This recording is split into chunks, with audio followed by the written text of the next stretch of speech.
So that's hilarious. Just as I was getting going, dude, I hit the space bar on my fucking computer and it just stops the recording. I can't restart the recording as far as I'm aware. It just ends the recording. So I have to start a new recording. So that sucks. So that means I have like two QuickTime Player files, audio movie files, instead of one I was looking to make. But whatever. Captain's Log 1.5. Heyo, here we go. Where was I? Interviewers. I basically said what I have to say about that. Point being, if anyone knows any good interviewers I should be listening to on the radio, I'd love to listen, right? I mean, there's hella podcasters out there. They're constantly hosting people, essentially interviewing them too, maybe in a more informal way, but maybe that's better too. I just don't know who. So steer me in the right direction because I'm a big fan of good interviews. Good interviews. And good interviews are typically done by good interviewers. On the topic of journalism in general, though, fuck it, man, it's so bad, American especially. Now, granted, it's been a long time since I watched any news whatsoever, let alone American. The last 9 months I've been living here in England, I don't even have TV. Do I watch any news? No. Of all the times to not watch news, this may be the worst time to not be in tune with what's happening in the world, dude. I don't know what's happening with Corona, even in my own city. I don't know what the restrictions are currently. I hear from other people. Other people tell me. I go off what I'm told. I don't read any news. I don't watch any news. I am so out of the loop, bro. My source of news is quite literally Instagram and TikTok. I'm not even joking. Reddit as well, of course, but social media is my source of news in in an election year, in a time of Corona. It's historic time, and I haven't been consuming any news whatsoever, despite saying earlier how much of a content consumer I've been, and I need to be more creative. I guess where I'm struggling to be creative is I'm not even tapped into what's happening. I have no source of inspiration. I don't even know what the zeitgeist is right now. I mean, so Corona, of course, election, of course, Black Lives Matter, protests. Me Too's kind of I'm not like it's been pushed away, but it's not at the forefront that it was. But oh, fuck, I'm getting a call. What about time to fucking get a call? If this is a fucking spam call, the only calls I get from America anymore are fucking spam calls. I'm just gonna answer to see what the fuck. Hello, this is Bora.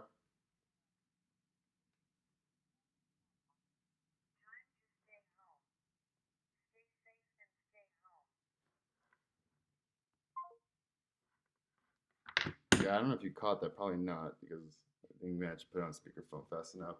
Something. I don't know. Time to stay home. Literally what it said. Time to stay home, and then it cut off. What the fuck was that? Am I being told to stay home? Is that happening in the 408 right now? That was a 408 area code number calling me. I didn't know what it said at first, and it said time to stay home. Are you guys getting calls being told to stay home? Is that what's happening? I have no clue, bro. I have no idea what's happening in the world in my own fucking hometown in London that I live. No clue. I've been so into my fucking box. This is my box I live in. This is my background. How do you like it? Are those chrysanthemums? I don't even know what those are. Someone got around to looking up what the fuck my wallpaper flower is. I think it's chrysanthemum. I don't know. Lotus? You tell me. I don't know. But people comment on it constantly. I need to put that pillow down. That wasn't up earlier. But what was I saying? So yeah, I just been in a box, no distraction for better or worse, right? Just focus on work. When I came out here in February, came out here February 4th, arrived last February 4th, arrived February 5th, February 5th here. And first month, I was just scrambling to find a place to live. First 2 weeks, I was living in Soho in this, Airbnb, literally like probably like 200 yards from work. Basically, booked the closest place within like $100 a night type thing by my office. Turns out I was living above the box. I didn't even realize this until a couple weeks ago. I don't know if any of you know what the box is, but apparently it's like the raunchiest club in all of London. Like straight up people shitting on people, pissing on people in the club, right? Performers. That type of like goes that deep. That's deep, just dirty, right? Somewhere I have to check out, of course, right? I'm not big on fucking shitting on people or pissing on people. That's not my thing. But such a place exists. It reminds me of this place I went to in Tijuana, right?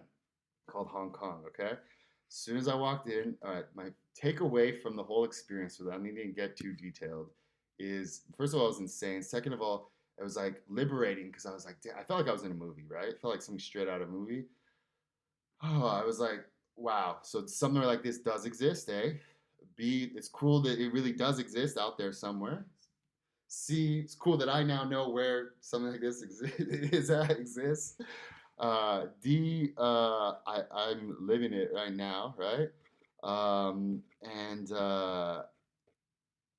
yeah, I mean, I guess I can go into detail about it, but why stop myself? It's because that's not what I'm really trying to talk about. I'm not trying to do story time.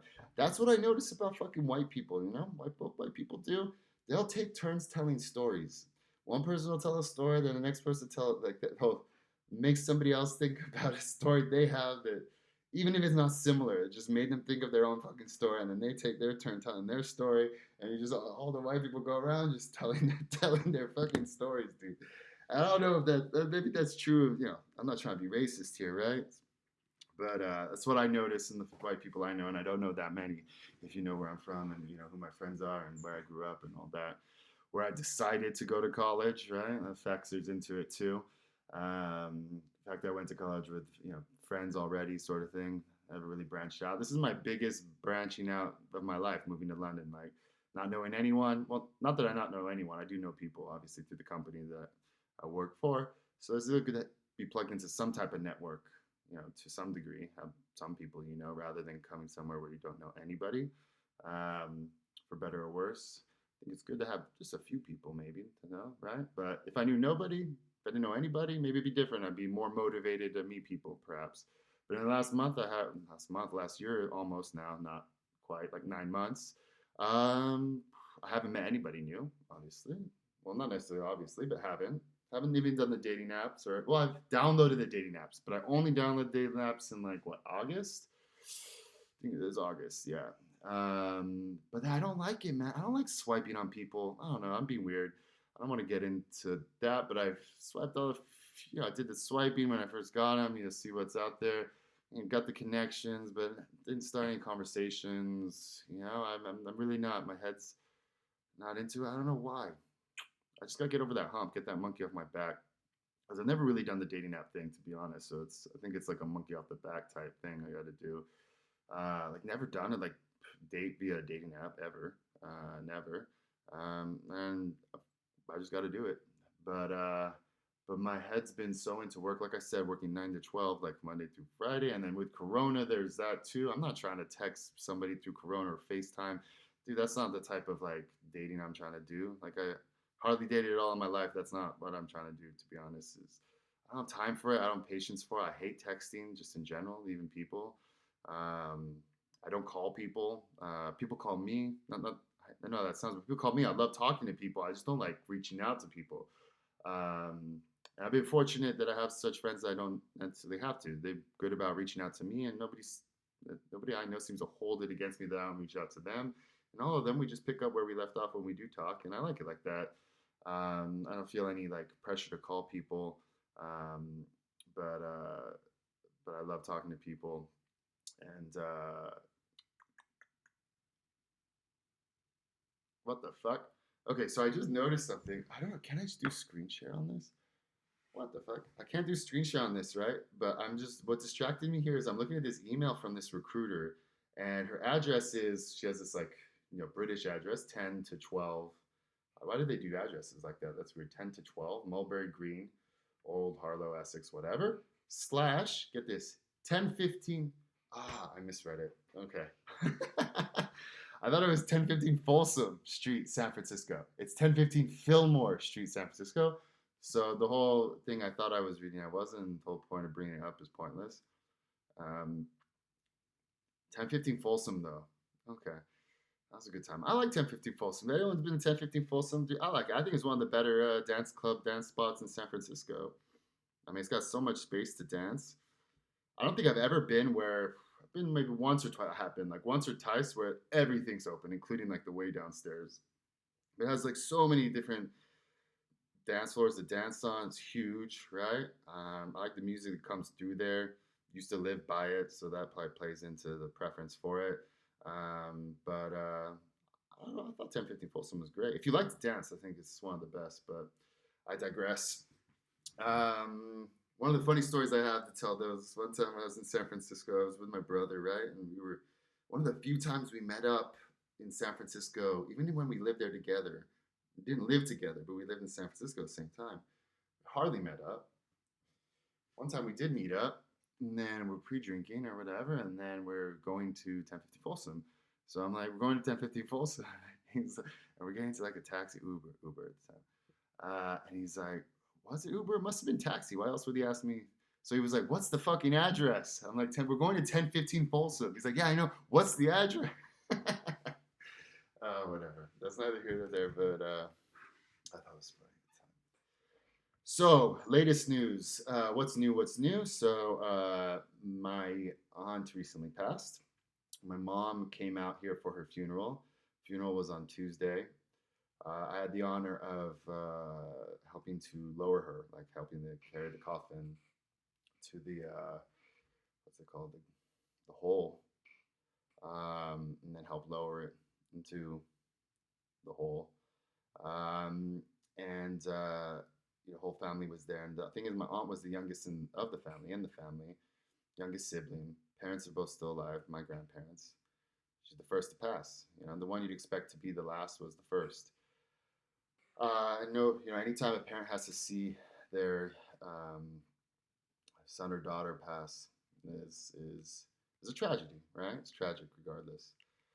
Um, and how did she pass? Heat stroke. I saw her 8 weeks ago.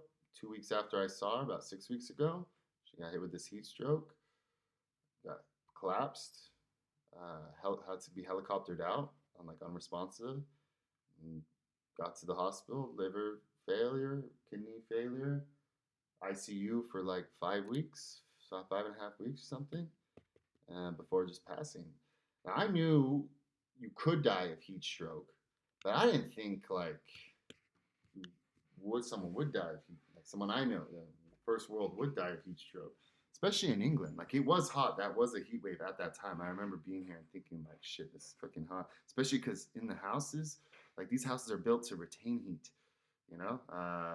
So when even if it doesn't get hotter than like I've experienced in Texas or Southern California or even the Bay Area, the houses insulate the heat to such a degree it's it may even be worse. I definitely don't have AC, whereas in like most SoCal you have AC. Just about everywhere in Texas you do. There it doesn't, or we don't. I don't. There I never have. But yeah. So yes, there was a heat wave, but she went out hiking and yeah, it was hot. But it's a long story short, it's uncanny death. Um, so my mom, came out here for the funeral, but there's Nick, my dog, and I left him with her, just her and Nick, just at home. My brother's in Southern California currently. He's doing his MBA degree at UCLA. I think he's in his I know he's in his second year now. Um, but there's no UCLA is not enrolled. He's just taking classes on Zoom, but has decided to go down with what will be his fiance, current girlfriend, longtime girlfriend, high school sweetheart, to live together in LA, even though it's like Corona times. And even though he doesn't have to be in LA, given that he doesn't have to go to school, there's no classes to attend, they're all online. He's down there. Father's in Turkey. And this was my mom and Nick together in Santa Clara. But you have to figure out what we're gonna do with Nick, like, and it's so hard to come up with like these options. I mean, one of the obvious options for anybody who knows is always my good friend Jeremy, who's basically like Nick's uncle, probably first uncle, our best, loves Nick loves him. And he loves Nick, and he's good with Nick. Has a great command of Nick. I like how he treats Nick, how he is with Nick. Nick listens to him, loves him. Like Nick's very responsive to him, which is critical too. And I just trust him with Nick, right? And he's been homeless since I left, since before I left, before I came here. He's been homeless since the beginning of the year, since like January. He's been living out of my car that I left him, that I left him to live in, and also I left him the car because like 2 years ago, but at this point, 2 years ago, yeah, at this point, a little over 2 years ago, I got DUI. Court case got push.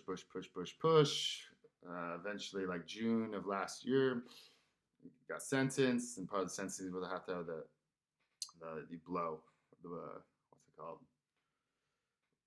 whatever, blow tart thing, right?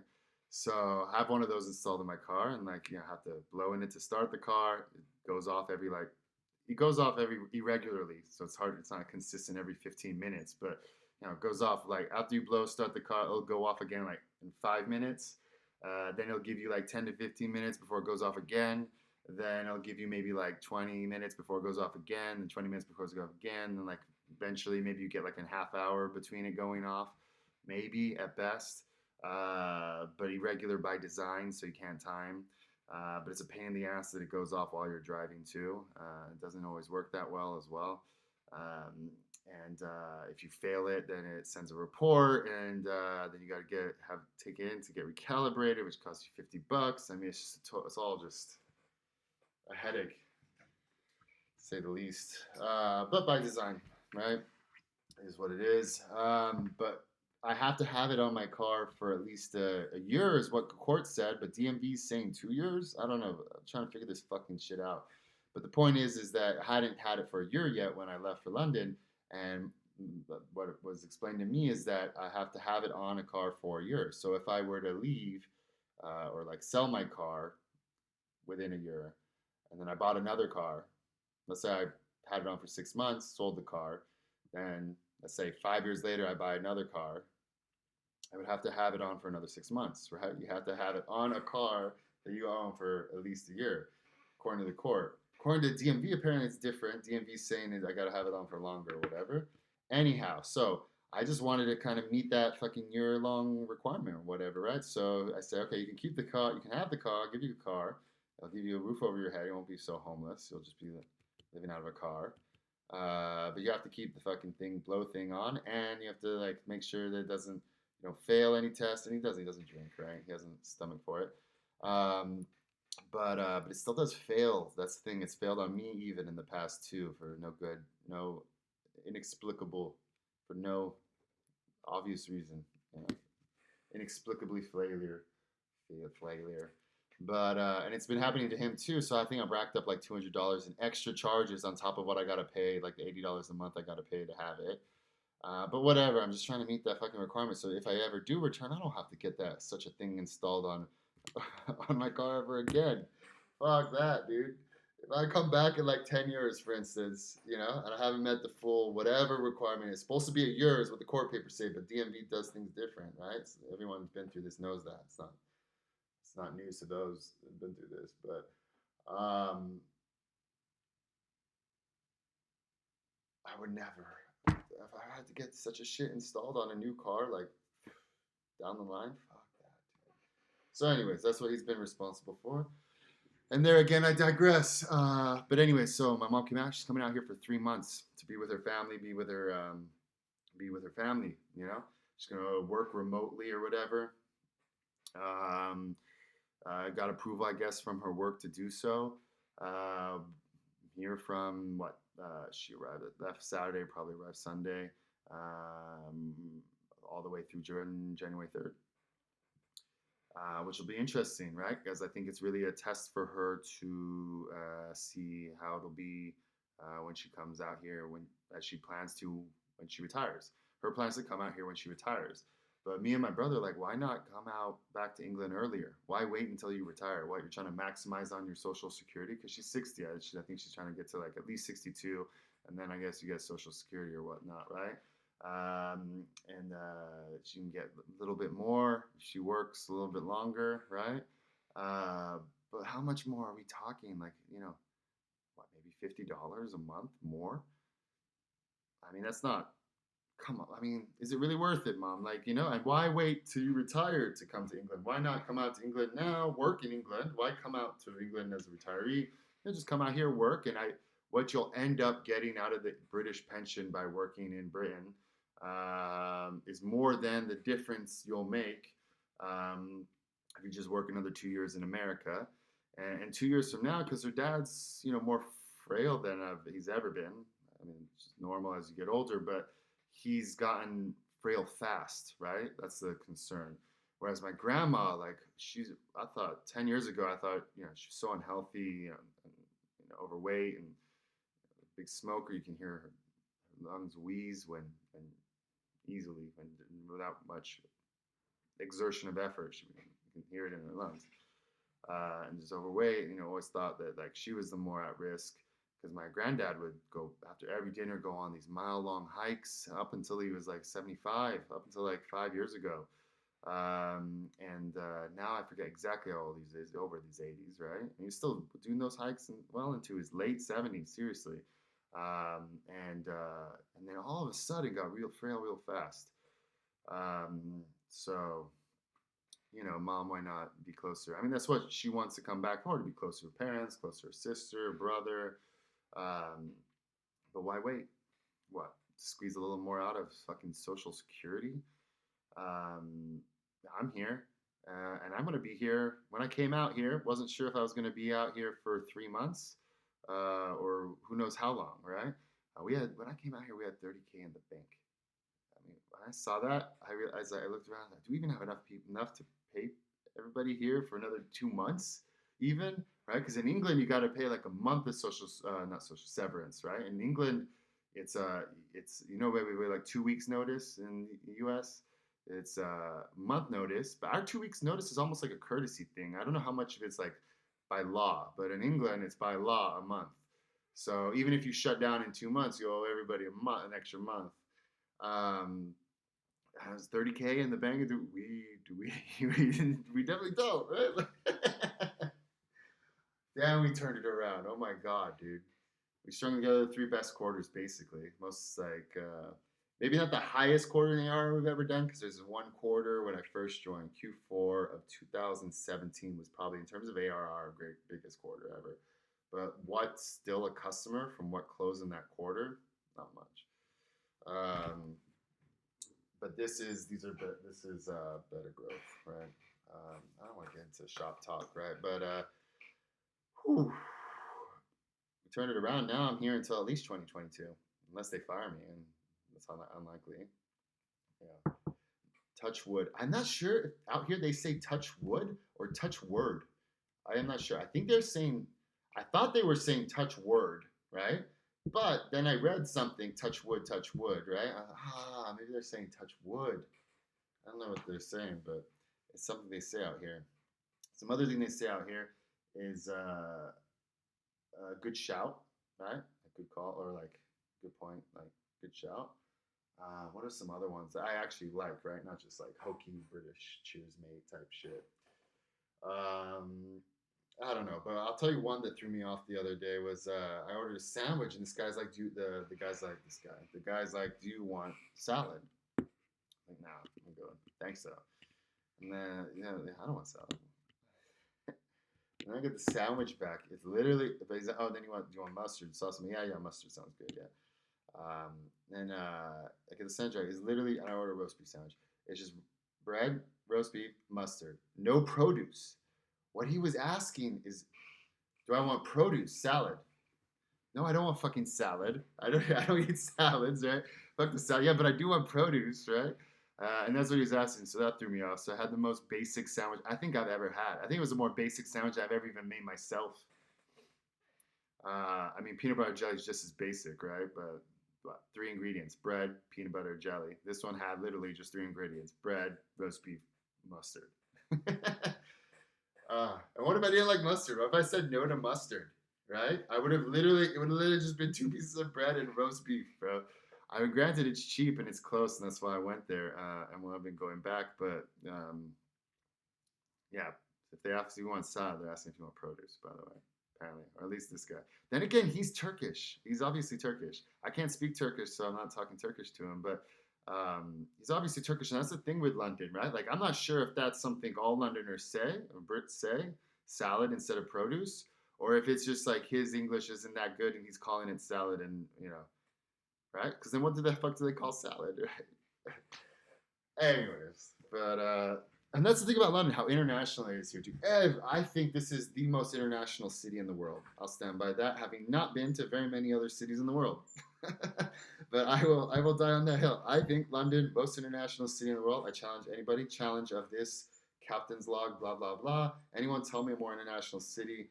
I'm sure Wikipedia has the answer. I haven't even looked it up. I won't even look it up because I'm sure of it. I'm so sure of it. I'm not even gonna bother fact checking myself. I'll leave it to whoever listens to this. But yeah, I think it absolutely is. It's incredible like that. And in that sense, I really do like London. Like, granted, my experience in London is very limited, even lockdown, but I like it a lot. What I've seen, I like. And people always shit on the weather. The weather's been amazing while I've been out here. People told me it's uncanny, and not to think how it's been is how it actually is. It's kind of like a what is it like almost like a little bit of a tease on the Brits, right? Just like they'll probably never win a World Cup again, even though they invented the sport. Um, you know, Corona, you're the Corona is probably the best weather London's ever seen. but uh, but even when the weather's shit, like I don't mind the rain that much. Just maybe I haven't had enough of it to hate it, right? Um, That doesn't really bother. I like the colder weather. I hate the heat. Don't like sweat. I'm a sweater. I sweat heavily, so the heat's not my steez. But I like the colder weather. I like layering up. Rain doesn't phase me.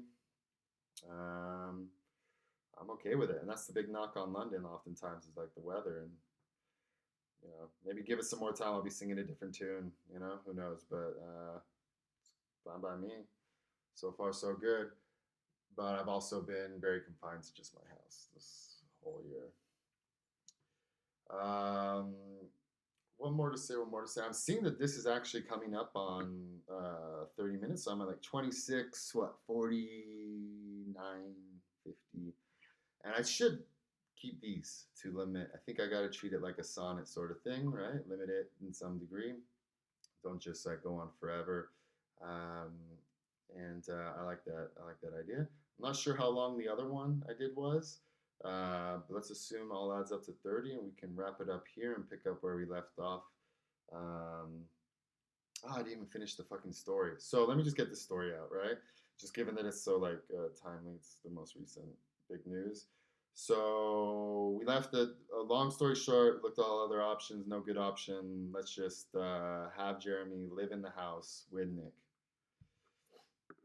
Um, which at first my mom was like, no way to. Not that I said it. She preempted me and said, Jeremy is not an option, because I've always told her Jeremy's always an option, right? She preempted, Jeremy's not an option. My brother echoed that same thing.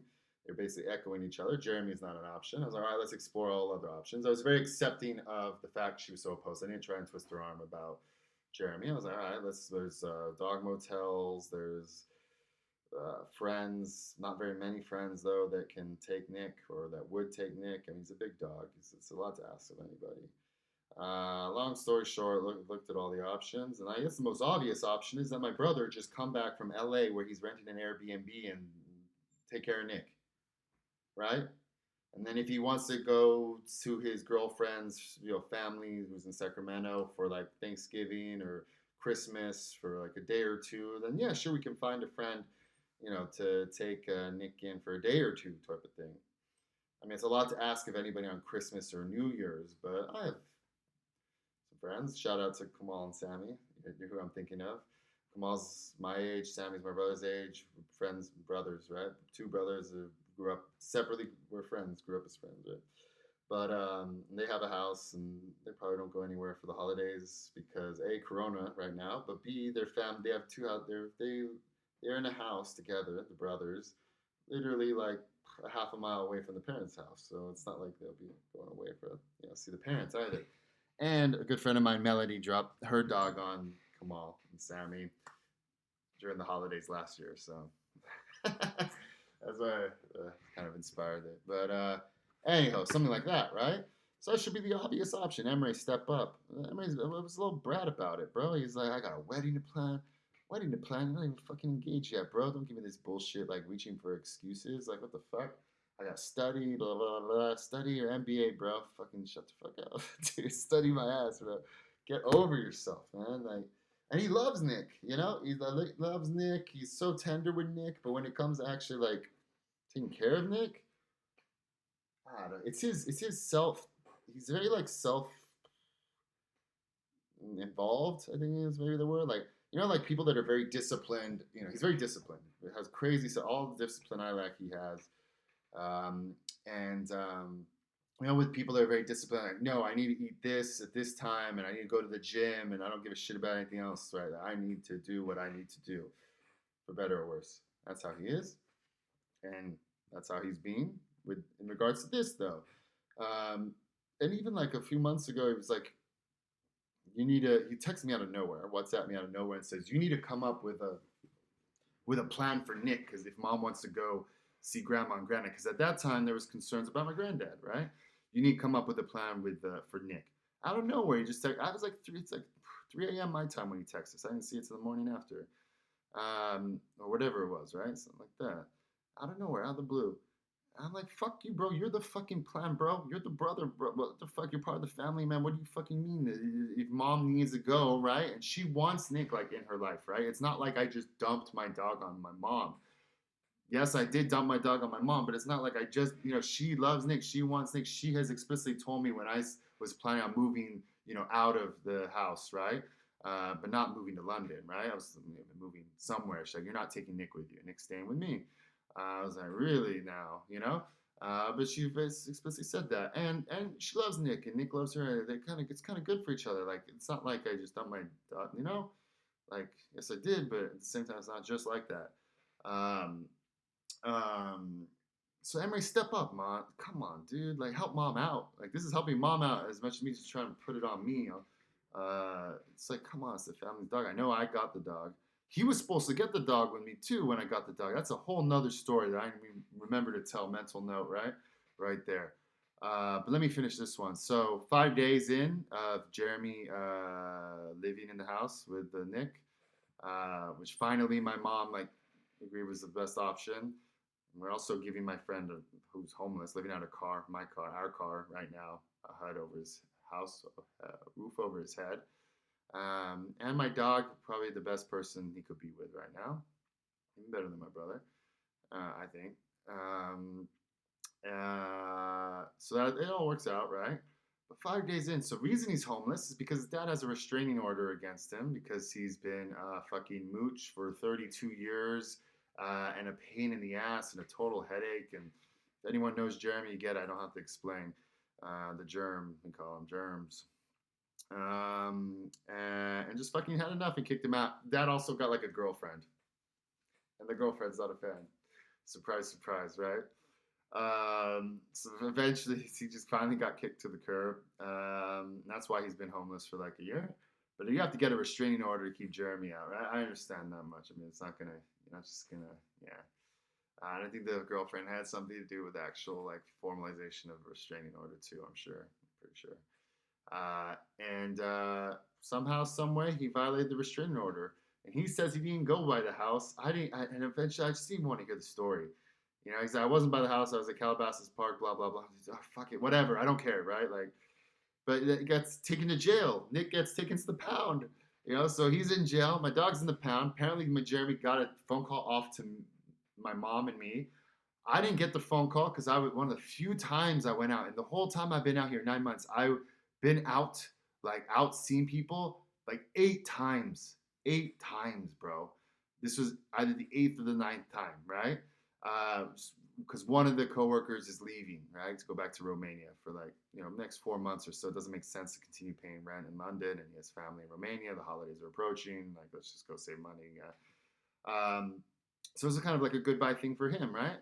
But my phone is dying, so I put on battery saving mode, so I don't get this WhatsApp call for whatever reason. And then when I get back to him, I see I missed a call from Jeremy. What the fuck? Then I see I missed all this call. It wasn't even 2 hours, bro. It was like an hour and a half. So I missed the call from him like 45 minutes before, right? I got home, saw they had called me 45 minutes ago. In that 45 minutes, I guess he called my mom. My mom talked to him. My mom talked to my brother. My brother booked a flight back already, right? Before I can even I called him back too. Obviously at that point he was no pickup, right? He was on his way to jail. But somehow all this whirlwind of stuff, and I was one time. I've been out like 9 times, motherfuckers, right? The one time I'm out, I come back, and all of a sudden, when I'm back, I missed out that my mom spoke with Jeremy. Called me. Jeremy called my mom. My mom and Jeremy talked. My mom talked to the cops apparently too at the time, right? Jeremy's in jail. Nick's in the pound. Emre's booked his flight back to fucking Santa Clara. I'm like, what the fuck? Everyone slow the fuck down. All right, mom, relax. Like, whew, slow down. Like, you guys didn't even talk to me yet. All this is like, so I find out, look up last night, look up online. I see that, yes, he's in Elmwood. His bail's at $5,000. Blah, blah, blah, blah, blah. Barracks number M5. Welcome to Elmwood, motherfucker. I don't think he's ever been to Elmwood before, but welcome to Elmwood, motherfucker.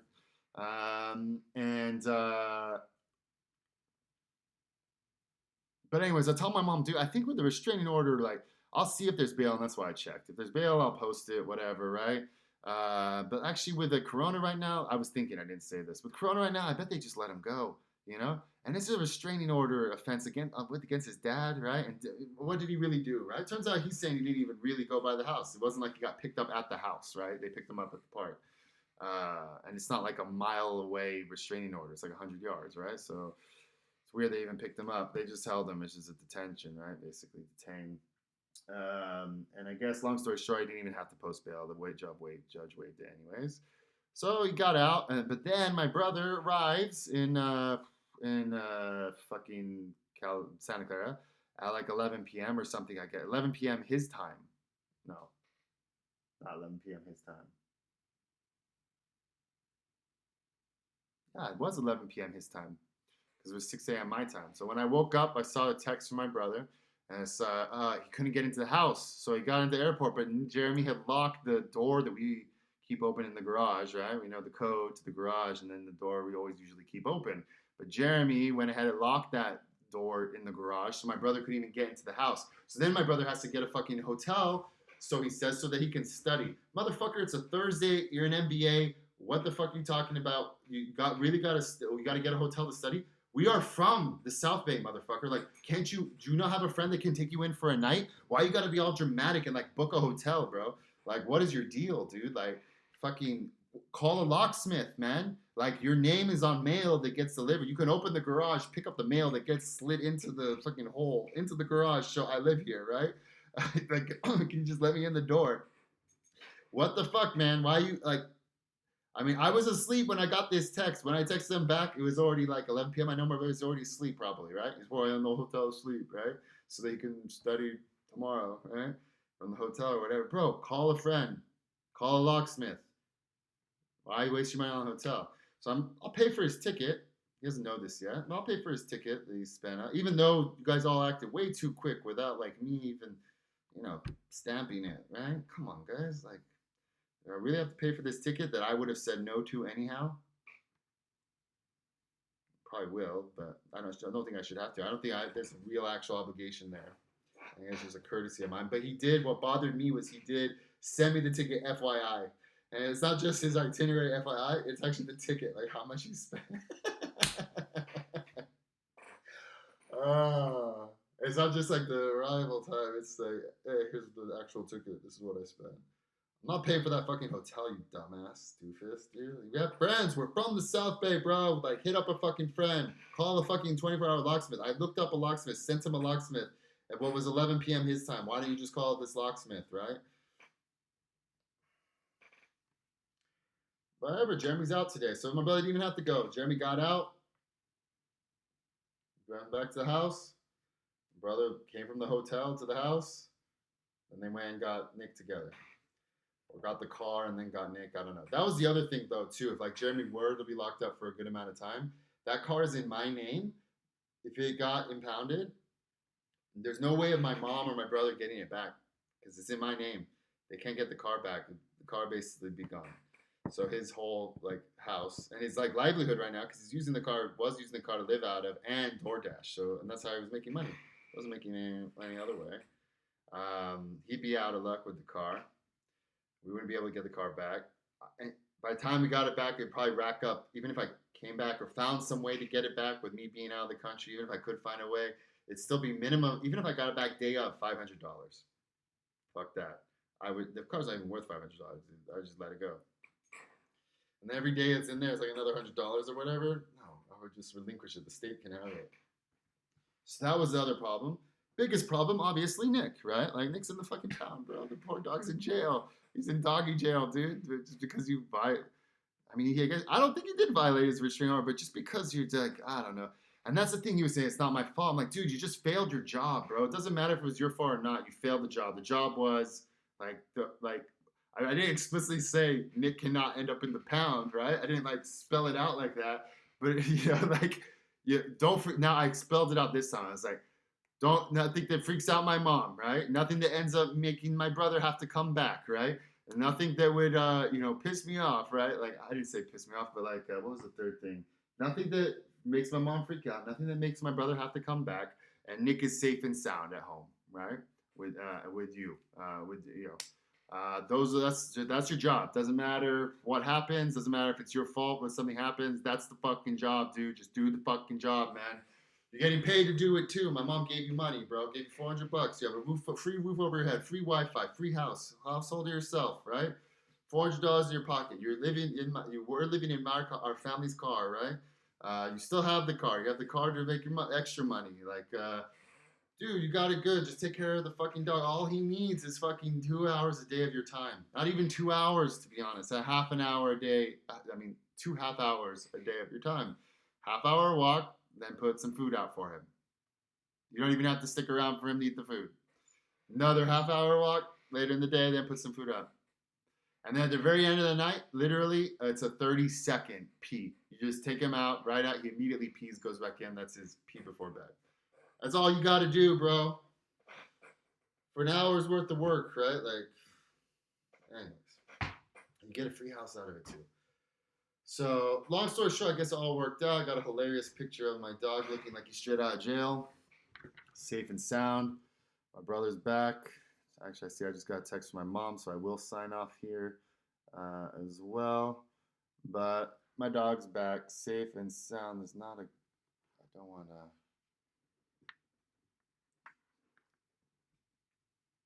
There we go. Poor boy. Looks like he just got out of jail. I don't know if you can see that, but it looks like his one eye's like kind of red too. Poor boy. He's been crying. Nah, he wasn't crying. Just had one of those jail nights. There's no crying. You cry in prison, I think. I think that's like Shawshank Redemption, right? When you're in there and you realize you're going to be in there for life, then you cry. There's no crying in jail, though. I haven't seen it. I've heard crying out. Okay. All right. That's the other story. Okay. So we'll get into this. But that said, I'm going to get back to my mom. It was a pleasure speaking to myself. If whoever may listen to this eventually, hope all is well. Peace out. Do good. Love out.